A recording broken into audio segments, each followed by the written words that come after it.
In a world teetering on the edge of uncertainty, India and the EU have forged a groundbreaking security and defense partnership. For the EU, it means diversifying from US reliance amid Trump's isolationism. As for India, it stands to gain from accessing European technology and tapping European markets for exports. But that's not all. The Pact also offers the tantalizing prospect of rearming Europe and sparking dreams of an EU army, which could have implications for NATO and the world at large.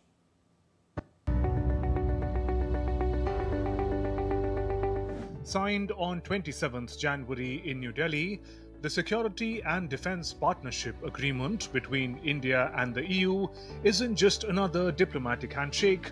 It's a strategic pivot in a world that's growing more unpredictable by the day. At its core, the deal is a framework to deepen cooperation between India, the world's largest democracy and the most populous nation with a booming economy, and the EU, a bloc of 27 countries representing more than 440 million people. It was signed by EU High Representative Kaja Kallas and India's External Affairs Minister S. Jaishankar on the sidelines of the EU-India Summit. The agreement entails joint initiatives on hot-button issues such as maritime security, which is vital for both given India's role in the Indo-Pacific and Europe's stake in global trade routes. The two sides will also seek to collaborate on cybersecurity, space and counter-terrorism, but defense industrial cooperation will be the game changer. Now, India and the EU can collaborate on defense projects, share technology and potentially co-develop weapon systems, everything from drones to cybersecurity tools. The new security and defense partnership will be implemented through a dedicated annual EU-India security and defense dialogue. रक्षा और सुरक्षा सहयोग किसी भी strategic partnership की नींव होती है और आज हम इसे सिक्योरिटी एंड डिफेंस पार्टनरशिप के जरिए औपचारिक रूप दे रहे हैं। इससे काउंटर टेररिज्म, मैरीटाइम और साइबर सिक्योरिटी में हमारी साझेदारी और गहरी होगी। यह रूल्स बेस्ड इंटरनेशनल ऑर्डर के प्रति हमारी साझा प्रतिबद्धता को भी बल देगा।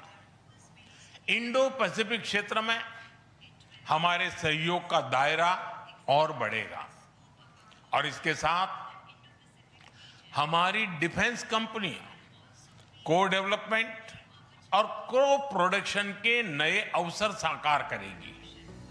The deal is a win-win for India and the EU. It gives Europe a reliable partner in Asia amid rising tensions with China and uncertainties from US under Trump.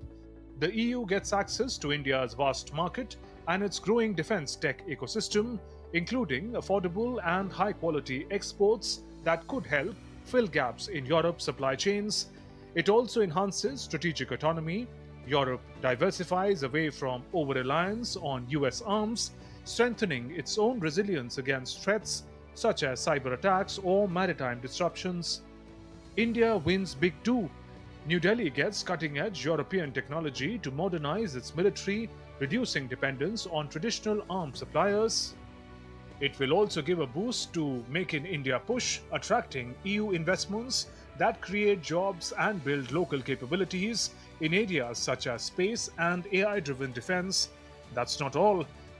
India could help rearm Europe under the EU's Rearm Europe plan.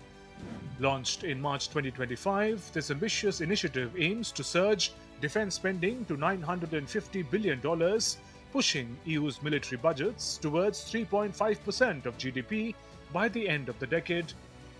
The Rearm Europe plan allows EU member states to make use of a $180 billion loan fund known as the Security Action for Europe for joint procurement.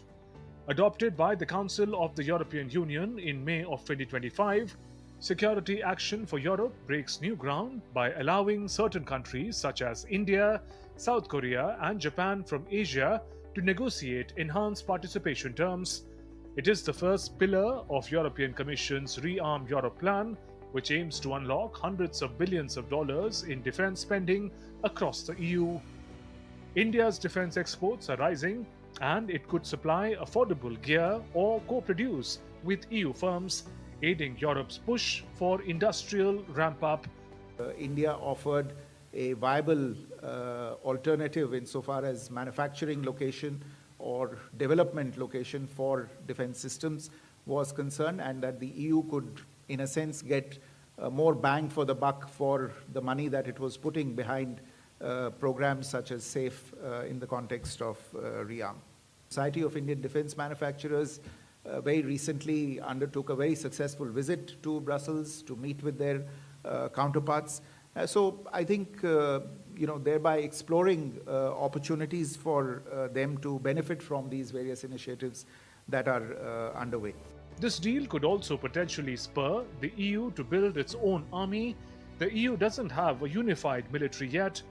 Defense remains national turf, coordinated through NATO, but Trump's threats, including over Greenland, have ignited calls for change. European Commission President Ursula von der Leyen is pushing a new security strategy aiming to make the EU a military powerhouse. EU Defense Commissioner Andreas Kubilius recently floated a 100,000-strong EU force and a European Security Council. Although NATO chief Mark Rutte dismisses a separate EU army as a dream, France's Foreign Minister Jean-Noël Barrot insists that Europeans can and must take charge of their own security. The India-EU defense and security partnership might not create an EU army overnight, but it's a nudge towards a more self-reliant Europe. Bureau Report, DD India.